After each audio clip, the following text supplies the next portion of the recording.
need my keys. What am I doing? Keys.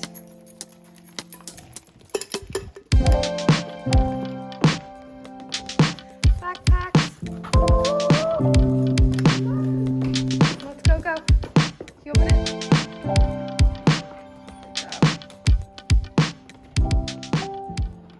Good morning, guys, and welcome to today's video.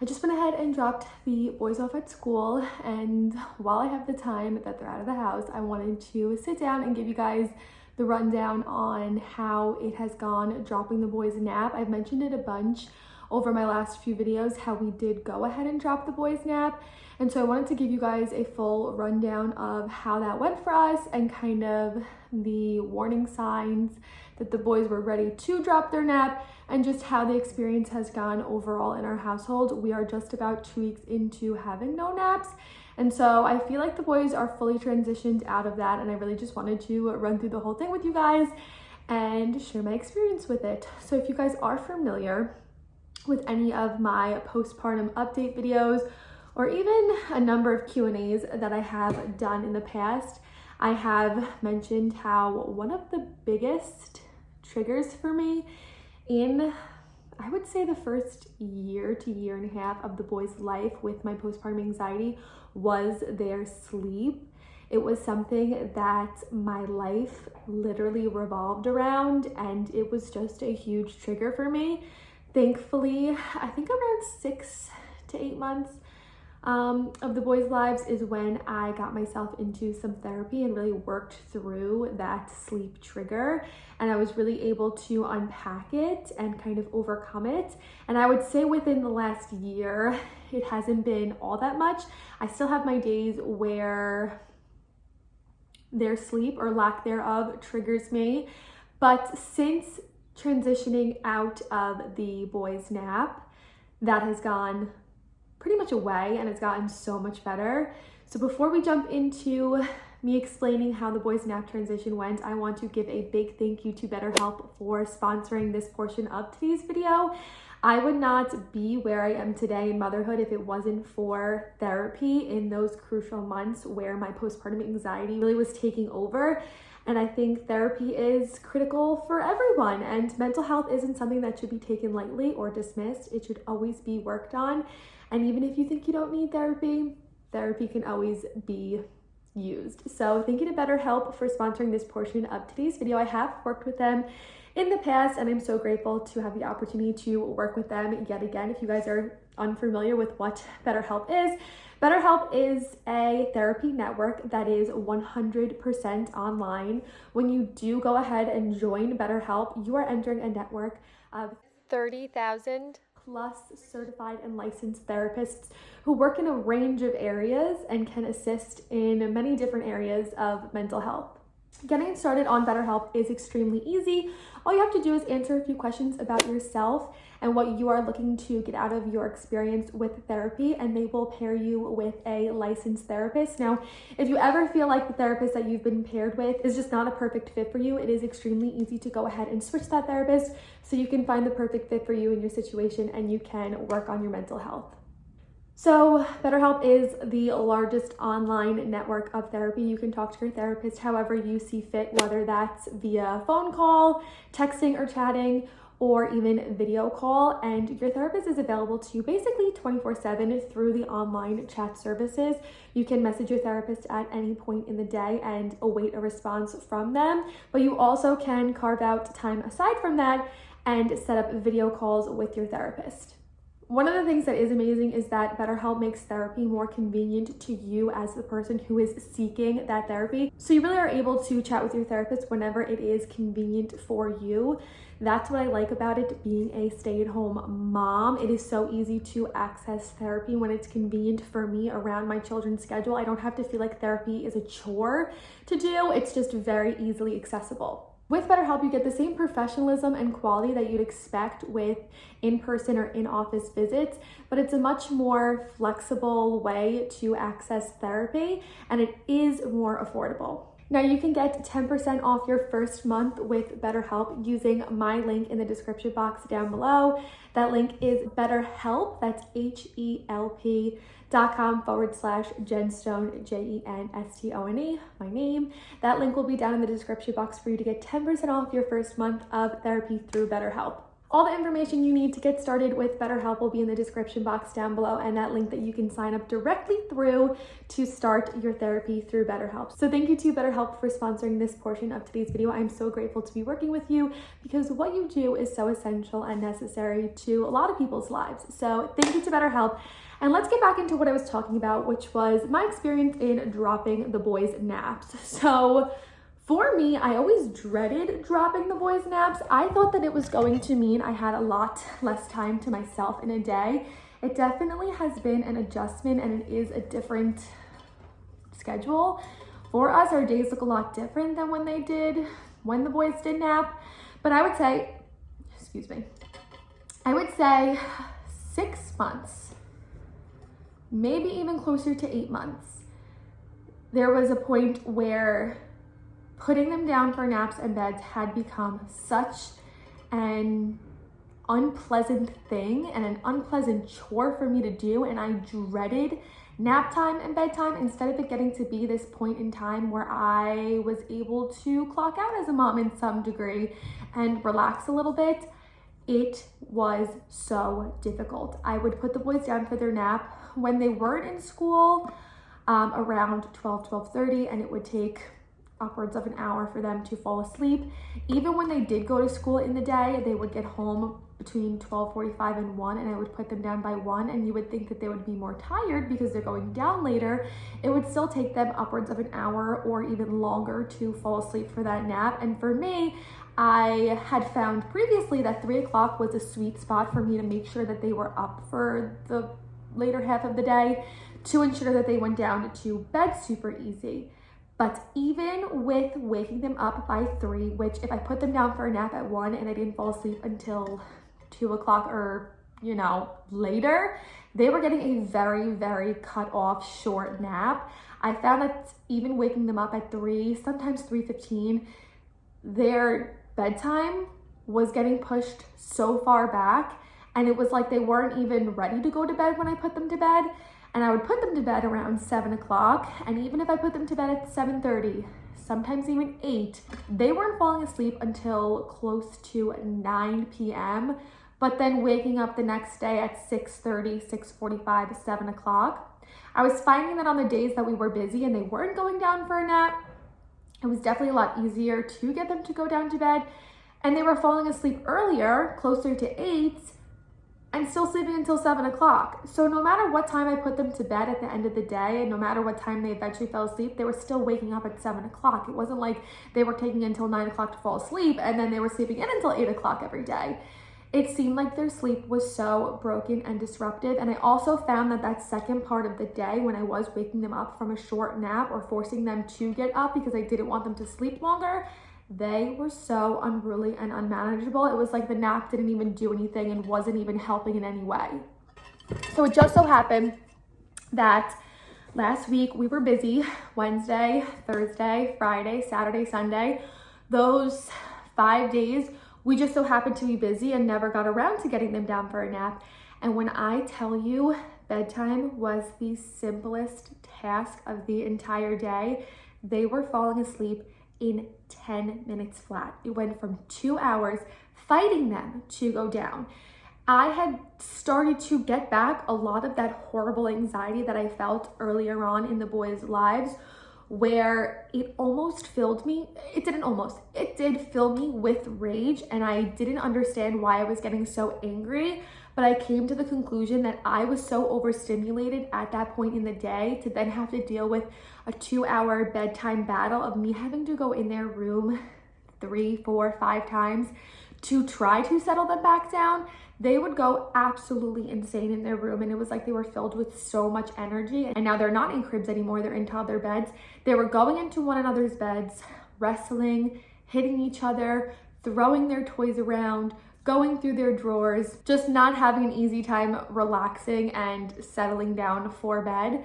When I tell you last week, I did not even have to go in there once. I was able to put them down, walk out of their room. By the time I made it back downstairs to fill up the dishwasher at the end of the day, I would realize that I had no notifications on my phone and they were already settled. So by the time we entered last week, I decided to just go ahead and get rid of the nap altogether.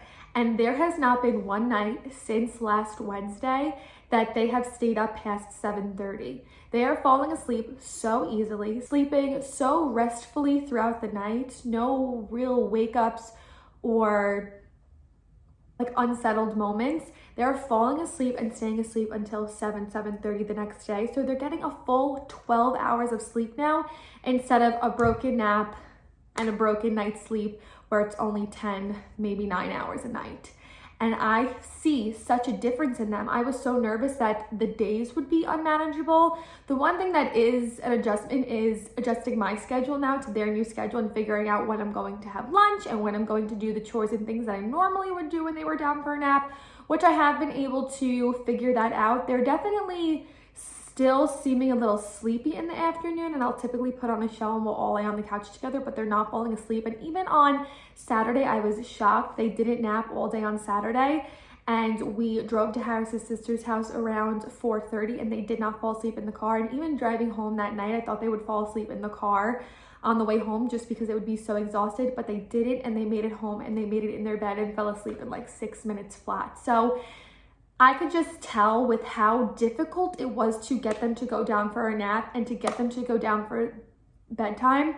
It was not worth it to continue to have this nap. Seeing now that we're on the other side of it, I am so happy that I did this because, like I said, they're so much more manageable throughout the day. They have so much more energy and are so much more pleasant in the morning when they wake up. And I'm really getting a nice break in the afternoons and after bedtime because they're settling and I don't have to sit there and stare at my phone for 2 hours and wonder when they're gonna fall asleep and stress about, okay, now it's 7:30, now it's 8, okay, how many hours of sleep are they gonna get tonight if they fall asleep at this time? I'm no longer having to worry about that.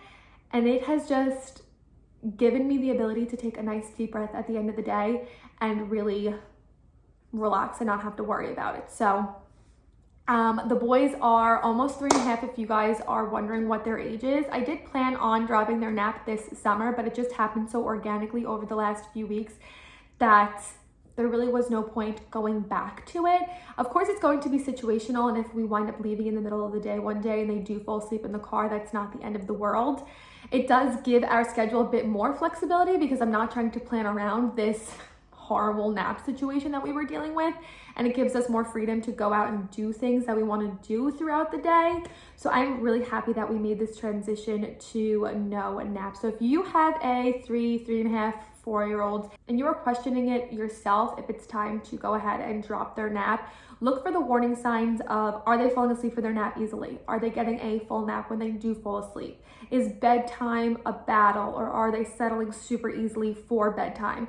Are they more cranky after that nap than if they hadn't gone down for it at all? I would say those are really the things that told me, okay, yeah, I think it's time for us to drop their nap. Also, the fact that they aren't falling asleep in the car as easily as they used to do. So I would think that they're just not as tired at these points in the day. Normally, they would always fall asleep in the car if I went somewhere around 12, 1, 2 o'clock. But I don't have that problem anymore. So they're probably just not super tired at that point in the day anymore. So all of that stuff combined led me to the decision to drop the boys' nap, and I am so happy that we did. So I wanted to update you guys on that because I had kept you guys updated on the boys' sleep up until this point in their life. So I thought, why not give you guys basically the last update on their sleep. Now their bedtime will pretty much be set at 7 o'clock and pretty much be set for them to wake up at 7 for like the remainder of their childhood. So that is my last little update I have on the boys' whole nap situation for you guys. Now that I just rambled for God knows how long, I do have plans to continue this vlog throughout the day today. I actually have another ENT appointment with the boys, and I want to give you guys another update on that because I don't think I ever updated you guys after we went a week and a half ago. So after their appointment today, I'll give you guys a full update on what is happening with them with that and whatever else I can get throughout the day. But now that I rambled, I do have some things that I have to get done this morning. I have to edit this weekend's video and get that up today. So I'm gonna go take my coffee, sit on the couch, edit all the footage that I have from this past weekend and get that video up, and then I'll check in with you guys in a little bit. Okay, my computer screen is very dirty. Please excuse all that, but I just finished editing this weekend's video. I did my thumbnail and everything, and I'm having it processed so that I can get this up for you guys. And while this finishes uploading and processing, I'm going to finish this episode of Ginny and Georgia that I started last night. I think I watched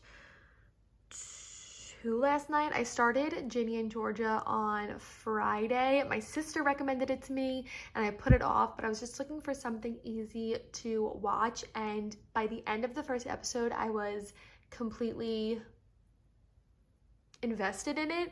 It is so good. And so last night I think I only watched 1 actually, and then I started watching episode 8 and then got tired, so I turned it off. So now I'm going to finish this episode. There's probably like 40 or 30 minutes left in it, which is perfect timing since this will end just in time for me to have to pick the boys up from school. So I'm going to go ahead and watch this and finish uploading this, and then I'll run out and grab the boys.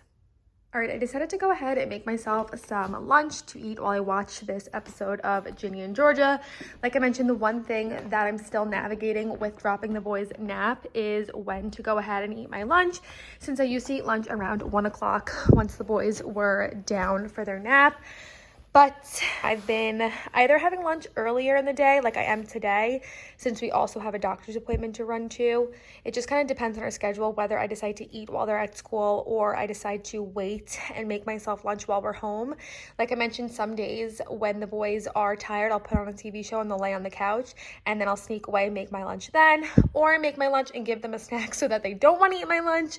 So it's really just day by day figuring out what time is the best time for me to go ahead and eat. And I'm a little bit hungry right now, so I decided to make some eggs and avocado with ketchup on a bagel to eat now while I watch my show. And then when I'm done with this, I will clean up and head out to grab the boys. Okay, the boys are inside watching Mickey Mouse Clubhouse, which is their newest TV obsession, and I need to empty out their backpacks and clean out the kitchen before we head out to the doctor's. It is 12:40 now, and their appointment's set for 2, and we live about 30 minutes away, so I plan on getting everyone loaded in the car around 1:20. So we have about 45 minutes to clean the kitchen, they're eating a snack, relax a little bit, and then we'll head out. And I wanted to update you guys on what we talked about at the last ENT appointment so that I don't mix up my information between the last appointment and this appointment. 2 appointments ago is when Jack found out he had another ear infection. That is when I had to pick him up early from school because his ear was bothering him and he had an ear infection. And then 10 days after that, when he was done with his round of antibiotics, we went back so he could get checked, and he was cleared, but Ben had an ear infection. So they put Ben on 10 days of antibiotics, which will lead us to today's appointment. But at the last appointment, he also checked their tonsils, and they were huge. I always forget because I don't have tonsils that tonsils are a thing. And so he was concerned about the size of their tonsils and the fact that they snore a lot, especially sitting up, sleeping in their car seats, which he said you snore more when you lay flat on your back. So the fact that they're snoring laying flat on their back, but also in other positions and sitting up, they could have sleep apnea. And most nights I can hear them snoring through the walls. That's how loud they snore, even above the sound of their sound machine. I hear them snoring. So he wants to do a sleep study with them, but unfortunately we have not heard back. He said it's a little finicky and it's kind of hard. Like, it's a little bit of a hard process to set up. So when I go back today, I need to ask him to resubmit the claim or resubmit like the prescription per se for them to have a sleep study done. And then depending on what our insurance covers, we'll either have to go to a sleep study facility and test them there, or they could send home a machine and I could personally test them myself. But I would rather get them tested at a facility where like I would have someone else doing it. I feel like just in the home here, they wouldn't really want me to put the machine on them, and it'll be a little bit more difficult for me to do myself. So today when we go, we're gonna check Ben's ears and see if they're cleared since he just finished 10 days of antibiotics. We will check Jack's ears, which unfortunately this morning he woke up congested with a cough and with crusty eyes, and those are usually 3 signs that he also has an ear infection because congestion is settling in his face. And I just asked him in the car if his ears hurt, and he told me yes, and he's pretty spot on with it. Like, he's very in tune with his ears hurting. So I'm really hoping he does not have another ear infection because he just finished antibiotic 10 days ago, and I feel like they've been on so many antibiotics since March 1st, and I feel like that's just not good for your stomach or for your guts. And I'm afraid that they'll become resistant to the antibiotic if they take it so much, like their body will just get used to it. So I really need to sit and talk with their doctor. Getting the sleep study done is just helping us decide what combination of surgeries they're going to get. He knows for sure that they need tubes in their ears and they need their adenoids out, just based on how many times we've had to visit his office in the last 3 months and rounds of antibiotics that they've been on. But he wants to see if he should also take out their tonsils while he's in there and just hit them all at once. So that is why we're waiting to try and get the sleep study done. I know getting the sleep study done is probably just so that he can check off every box and make sure this is something that needs to be done. But my mother's intuition is just telling me that whether we do the sleep study or not, like, I believe in my heart of hearts that they just need all 3 things done. So I'm going to talk to him today and see what his thoughts on it are. So that is an update from the last time we went, which was 10 days ago. And then when we get home later, I'll give you guys an update on what he says this time around. But for now, I'm quickly going to empty out backpacks, empty out the dishwasher, load it with all of these dishes and their lunch boxes from school, and then we will get ready to head out soon.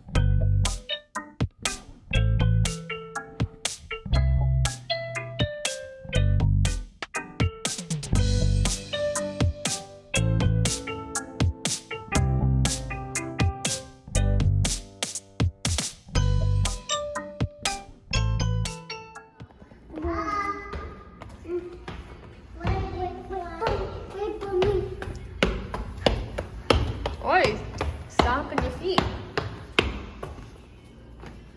All the way up.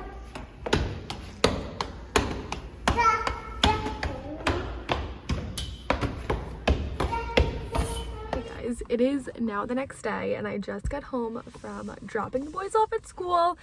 And as I was pulling into my driveway, Harris sent me a text from PSEG saying that we have no power in our house. So I think I'm going to head back out and go peruse like Marshalls or something, because the power is not supposed to come back on until 11:45, which is when I leave to go pick the boys back up. And I don't feel like sitting in a house with no power for the next 2 hours.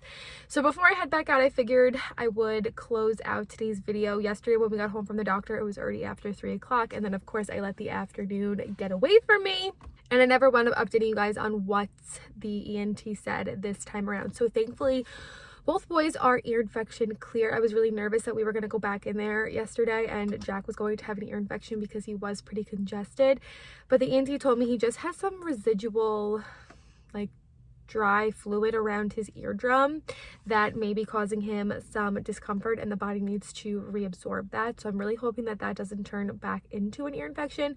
But Ben did get cleared from his ear infection and both of their hearing tests came back normal.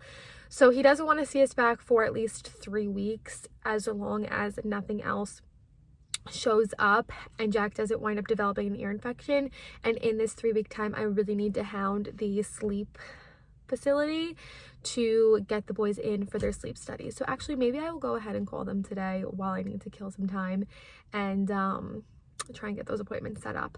But that is a little update on the boys. I hope you guys enjoyed this vlog. Again, thank you to BetterHelp for sponsoring today's video. That link, which is BetterHelp, HELP.com/Jenstone, will be in the description box down below for you to get 10% off your first month of therapy with BetterHelp.